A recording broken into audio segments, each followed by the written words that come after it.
Hello everyone, आज की इस वीडियो में हम जानने वाले एक ऐसी कहानी के बारे में जो आपको अपनी पर्सनल और प्रोफेशनल लाइफ दोनों में ही बहुत ज्यादा हेल्प करने वाली है।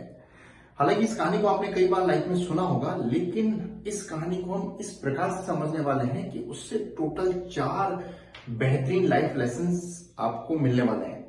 तो जो भी लाइफ लेसन मिलने वाले हैं उनको आप डेफिनेटली अपनी बुक में लिखें, क्योंकि वो मैं इंग्लिश और हिंदी दोनों में ही बताने वाला हूं और किस प्रकार से आप इसको अपनी लाइफ में इंप्लीमेंट कर सकते हैं वो जरूर जो है वो इंप्लीमेंट करने की कोशिश करें। So this story is specially about hare and tortoise, means कछुए और खरगोश की कहानी, जो कि बहुत ज्यादा फेमस है और इस कहानी को आपने बचपन में कई बार सुना होगा। तो इसको मैं पूरे अलग तरीके से प्रस्तुत करने वाला हूं, क्योंकि आपको खास तौर पे उस कहानी को समझना ही नहीं है, लेकिन इम्प्लीमेंटेशन के तौर पर हम किस तरीके से आगे बढ़ सकते हैं वो जानना है। तो टोटल 4 प्रोस्पेक्टिव में मैं इसको समझाने वाला हूं। पहला प्रोस्पेक्टिव, ये कछुए और खरगोश की कहानी है। तो जिस प्रकार से आपने देखा होगा कि खरगोश और कछुआ जो जब रेस शुरू होने वाली होती है, तो कछुआ जो है क्योंकि बहुत धीरे चलता है और ये खरगोश बहुत तेज चलता है, तो ये उसका उपहास उड़ाता है और अपनी चाल के ऊपर, अपनी स्पीड के ऊपर खरगोश को बहुत घमंड होता है। वो बहुत सारे ऐसे जो जंगल के प्राणी हैं उनको चैलेंज करता है और अल्टीमेटली ये जो कछुआ है उस चैलेंज को एक्सेप्ट कर लेता है। दोनों के बीच एक दिन रेस होती है। Ready, get set and go. और जैसे ही रेस शुरू होती है, तो क्योंकि खरगोश की चाल बहुत तेज होती है, तो वो बहुत फटाफट से कछुए को पीछे छोड़ते हुए बहुत आगे निकल जाता है।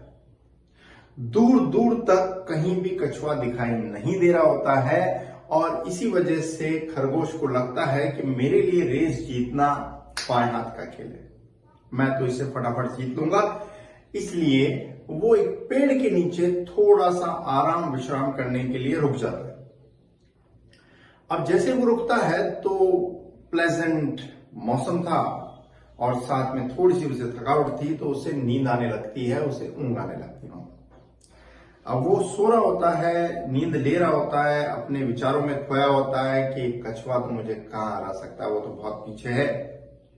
और ये कछुआ लगातार धीरे धीरे धीरे धीरे जो सोता हुआ खरगोश है उसे पीछे छोड़ के आगे निकल जाता है। जैसे वो फिनिशिंग लाइन के पास पहुंचने वाला होता है, उसके जितने भी जंगल के दोस्त हैं वो चीयर अप करते हैं और इसी बीच खरगोश की नींद खुल जाती है और वो देखता है कि कछुआ फिनिशिंग लाइन के बहुत नजदीक पहुंचने वाला है। वो उठता है, फटाफट तेजी से भागता है, लेकिन तब तक बहुत देर हो चुकी होती है और अल्टीमेटली कछुआ रेस जीत जाता है। और इस कहानी का मॉरल, इस कहानी का शिक्षक अगर हम देखें कि क्या हमें इससे लेसन मिल रहा है, क्या हमें मैसेज मिल रहा है, तो ये कहते हैं slow and steady win the race. माने धीरे धीरे सही, लेकिन लगातार चलने से हमें सफलता मिलती है। ये पहला स्टोरी का वर्जन हुआ। अब दूसरा, इसी स्टोरी में हम देख रहे हैं अपग्रेडेड वर्जन, कि चूंकि कछुए को जीत हासिल हुई होती है तो बहुत खुश होता है और कहीं न कहीं वो अपनी जीत के थोड़े से घमंड में आ जाता है। कछुआ दूसरे दिन जब वापस से रेस की बारी होती है, तो यहां खरगोश बहुत निराश होता है और कहीं ना कहीं वो कहता है कि ये रेस फिर से कंडक्ट होनी चाहिए और वो कछुए को फिर से चैलेंज करता है कि वापस से हम रेस करेंगे, we will do race once again. अब कछुआ तो राजी खुशी उस चैलेंज को एक्सेप्ट कर लेता है और यहां खरगोश को कहीं ना कहीं अपनी गलती का एहसास होता है कि मैंने ये जो रेस हारी है उसकी वजह कहीं ना कहीं मेरी खुद की ही गलती है, मेरी खुद की ही खामी है, तो मैं इस गलती को नहीं दोहराऊंगा, इस प्रकार का अपने को प्रण देता है। और चूंकि कछुआ इस जीत के घमंड में होता है कि मैंने कल हराया तो आज भी हरा दूंगा, लेकिन अब उसे ये पता नहीं होता कि वो जीत जो है वो सौभाग्यवश हो चुकी थी। तो यहां ready, get set and go बोलने पर दोनों की रेस शुरू होती है और खरगोश अपनी तेज चाल से लगातार दौड़ते दौड़ते दौड़ते दौड़ते फिनिशिंग लाइन पे पहुंच जाता है और अल्टीमेटली जीत जाता है और कछुआ बहुत पीछे रह जाता है। और यहां इस कहानी से हमें मॉरल या शिक्षक मिल रहा है कि fast and study will always beat the slow and study. Means तेज और लगातार चलने से हम धीमे और लगातार चलने वाले को हमेशा पीछे छोड़ देंगे। अब यहां खरगोश बहुत खुश होता है, कछुआ बहुत निराश होता है। तीसरे दिन फिर कछुआ और खरगोश रेस के लिए पहुंच जाते हैं। यहां कछुए थोड़ी सी अपनी स्ट्रेटजी को बदलता है और वो ही खरगोश को कहता है कि मैं फिर से रेस करने के लिए तैयार हूं, लेकिन इस बार जो रेस का मैप है, रेस का जो रूट है, वो मैं खुद तय करूंगा। खरगोश कहता है उससे कोई फर्क नहीं पड़ता, तुम कैसा भी रूट तय करो, मैं आखिर तुम्हें हरा दूंगा। इस प्रकार से वो थोड़ा फिर से घमंड में होता है रेस जीतने के बाद। इस बार जो रेस का रूट है, कछुए ने इस प्रकार से तय किया कि फिनिशिंग लाइन पहुंचने से पहले एक बड़ी सी नदी को पार करना था। और यहां कछुआ और खरगोश जैसे ही रेस शुरू करते हैं, ready get set and go, तो खरगोश फिर से बहुत तेजी से आगे भागता है, कछुए को बहुत पीछे छोड़ देता है और एक नदी के पास जाकर ये खरगोश रुक जाता है, क्योंकि वो नदी के अंदर नहीं तैर सकता होता है। धीरे धीरे कछुआ नदी के पास पहुंचता है और नदी में फटाफट से घुसकर वो दूसरी पार निकल जाता है, फिनिशिंग लाइन के पास पहुंच जाता है और अल्टीमेटली जीत जाता है। खरगोश देखता रह जाता है कि मैं कैसे हार गया।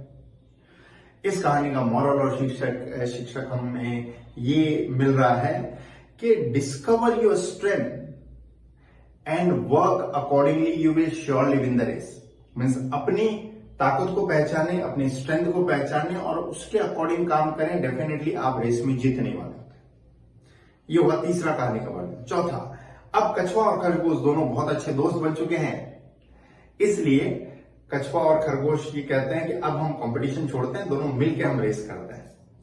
रूट सेम होता है, रेडी गेट सेट गो, और दोनों भागते हैं, लेकिन इस बार दोनों अलग अलग नहीं भागते, दोनों साथ में भागते हैं। खरगोश कहता है तुम मेरे पीठ पे बैठ जाओ कछुए को, और वो जैसे ही गेट सेट गो बोलते हैं तो कछुआ खरगोश की पीठ पर बैठ के भागता है और नदी के पास जैसे ही आ जाता है तो वो रुक जाता है और अब बारी होती है कछुए की। तो वो कछुए को कहता है मैं तुम्हारी पीठ पे बैठूंगा। कछुआ जो है नदी में जाता है, खरगोश उसकी पीठ पे बैठता है और वो फटाफट से नदी पार कर लेते हैं। वापस जैसे नदी पार करते हैं तो खरगोश उसकी पीठ से उतरता है और वहां जो है वो खरगोश जो है वो पीठ पे बिठा लेता कछुए को और अल्टीमेटली जो है फिनिशिंग लाइन पर पहुंचकर एक रिकॉर्ड टाइम के अंदर रेस को पूरा करते हैं। और इस कहानी से हमें खास तौर पे मॉरल और शिक्षक ये मिल रहा है कि team work will always beat the individual performance. Means अगर आप टीम में जुड़कर कोई काम कर रहे हैं तो डेफिनेटली आप इंडिविजुअल से ज्यादा बेहतरीन परफॉर्म करते हैं।